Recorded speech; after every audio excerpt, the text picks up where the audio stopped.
Orthodox സഭ തുമ്പമൺ ഭദ്രാസനത്തിലെ ഒരു വിഭാഗം വൈദികരുമായി വിഴിഞ്ഞം സന്ദർശനവും തുടർന്ന് അത്താഴ വിരുന്നും നടത്തിയ ആരോഗ്യമന്ത്രി വീണ ജോർജിനെതിരെ സഭയ്ക്കുള്ളിൽ പ്രതിഷേധം. ഭദ്രാസന കൗൺസിലും സെക്രട്ടറിയും ഈ വിഷയത്തിൽ അതൃപ്തി അറിയിച്ചുവെന്നും സൂചന. അതീവ രഹസ്യമായി വയ്ക്കണമെന്ന് പറഞ്ഞ പരിപാടി ചില വൈദികർ വാട്സാപ്പ് സ്റ്റാറ്റസും ഫേസ്ബുക്ക് പോസ്റ്റും ഇട്ടതോടെയാണ് സഭയിൽ എതിർപ്പ് രൂക്ഷമായിരിക്കുന്നത്. ആറന്മുളയിൽ വീണ്ടും സീറ്റ് ലക്ഷ്യമിട്ട് വീണയും മുൻ സഭാ സെക്രട്ടറിയായ ഭർത്താവ് ജോർജ് ജോസഫും നടത്തിയതാണ് ഈ പരിപാടിയെന്നാണ് വിമർശനം. 108 വൈദികരാണ് ഓർത്തഡോക്സ് സഭ തുമ്പമൺ ഭദ്രാസനത്തിൽ ഉള്ളത്. ഇതിൽ ഒരു റമ്പാനും 3 കോർ എപ്പിസ്കോപ്പന്മാരും അടക്കം 35 പേരെയാണ് ടൂറിസ്റ്റ് ബസ്സിൽ വിഴിഞ്ഞത്ത് എത്തിച്ചത്. കോളേജ് പഠനകാലത്ത് SFI, DYFI പ്രവർത്തകരായിരുന്ന വൈദികരാണ് നേതൃത്വം നൽകിയത്. ഓമല്ലൂർ ഓർത്തഡോക്സ് പള്ളിയിൽ നിന്നാണ് ബസ് പുറപ്പെട്ടത്. പള്ളി വികാരിയാണ് ഇതിനുവേണ്ട മുന്നൊരുക്കങ്ങളൊക്കെ നടത്തിയത്. വിഴിഞ്ഞം അദാനി പോർട്ടിൽ മന്ത്രി നേരിട്ടെത്തിയാണ് വൈദികർക്ക് സന്ദർശനത്തിന് അവസരമൊരുക്കിയത്. തുടർന്ന് പഞ്ചനക്ഷത്ര ഹോട്ടലിൽ ഭക്ഷണവും നൽകി. മന്ത്രിമാരായ വി ശിവൻകുട്ടി, വീണ ജോർജ്, ഭർത്താവ് ജോർജ് ജോസഫ് എന്നിവർ അത്താഴ വിരുന്നിൽ പങ്കെടുത്തു.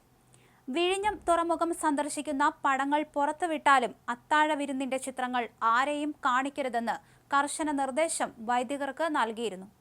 എന്നാൽ ചില വൈദികർ ഇത് ഫേസ്ബുക്കിൽ പങ്കുവയ്ക്കുകയും വാട്സപ്പ് സ്റ്റാറ്റസ് ആക്കുകയും ചെയ്തു. ഇതോടെ ഭദ്രാസന കൗൺസിൽ അംഗങ്ങൾക്കിടയിൽ വലിയ എതിർപ്പുയർന്നു. കൗൺസിലിൽ നിന്നുള്ള ഒരു വൈദികൻ മാത്രമാണ് പരിപാടിയിൽ പങ്കെടുത്തത്. മറ്റംഗങ്ങൾ, ഭദ്രാസന സെക്രട്ടറി എന്നിവർ കടുത്ത പ്രതിഷേധത്തിലാണ്. കൗൺസിൽ അംഗമായ ഒരു വൈദികനിട്ട പോസ്റ്റ് ഇങ്ങനെ: വീണ ജോർജിന് തെരഞ്ഞെടുപ്പ് അടുത്തപ്പോഴുള്ള ഓർത്തഡോക്സ് സ്നേഹം. അച്ഛന്മാരെ വിഴിഞ്ഞം പോർട്ട് കാണിച്ചു വോട്ട് പിടിക്കാനുള്ള മന്ത്രിയുടെ പൊറാട്ട് നാടകം. ഓർത്തഡോക്സ് സഭയ്ക്കെതിരായി LDF സർക്കാർ നീങ്ങിയ കാലത്ത് മുഴുവൻ മൗനവ്രതം അവലംബിച്ച മാന്യമന്ത്രി വീണ്ടും മത്സരിക്കാൻ കുപ്പായമിട്ടപ്പോൾ ടൂറിസ്റ്റ് ബസ്സിൽ പോർട്ട് കാണിക്കാൻ കൊണ്ടുപോയത് ആരുടെ കണ്ണിൽ പൊടിയിടാനാണ്? മറ്റൊരു സഭക്കാർക്കും മറ്റൊരു ജനങ്ങൾക്കും മന്ത്രിയുടെ ഈ സൗകര്യം ലഭിക്കാത്തത് എന്താണ്? മണ്ഡലത്തിൽ 5 വർഷം കൊണ്ട് പൂർത്തീകരിക്കാനാവാത്ത ഒരു ഫ്ലൈ ഓവർ കൊണ്ട് നടക്കുന്ന മന്ത്രിയുടെ ഈ പൊടിക്കൈകൾ നാട് തള്ളിക്കളയും. ആറന്മുളയിൽ കോൺഗ്രസ് സ്ഥാനാർത്ഥിയായി മറ്റൊരു ഓർത്തഡോക്സുകാരനായ അബിൻ വർക്കി വരുമെന്ന് ഏറെക്കുറെ ഉറപ്പിച്ച സാഹചര്യത്തിലാണ് മന്ത്രി വീണയുടെ ഭർത്താവ് ജോർജ് ജോസഫിന്റെ സാഹസം എന്നാണ് വിവരം. വീണ വീണ്ടും മത്സരിച്ചാൽ പിന്തുണ നൽകേണ്ടെന്നും അബിൻ വർക്കിയെ പിന്തുണയ്ക്കുമെന്നായിരുന്നു സഭയിൽ വലിയൊരു വിഭാഗത്തിന്റെ ആവശ്യം. ഇത് മുന്നിൽ കണ്ടാണ് മന്ത്രിയുടെ നീക്കമെന്ന് പറയുന്നു.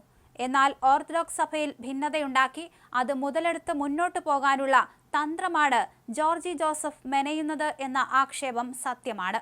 സഭയ്ക്കുള്ളിൽ നിന്നുകൊണ്ട് ആറന്മുള സീറ്റിനായി അണ്ടർഗ്രൗണ്ട് നീക്കം നടത്തുന്ന യുവനേതാക്കൾക്ക് ഈ വിഷയത്തിൽ മിണ്ടാട്ടം മുട്ടിയിരിക്കുകയാണ്.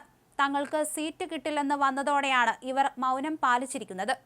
എന്തായാലും വീണയുടെ കരുനീക്കം തിരിച്ചടിക്കാനുള്ള സാധ്യത ഏറെയാണ്.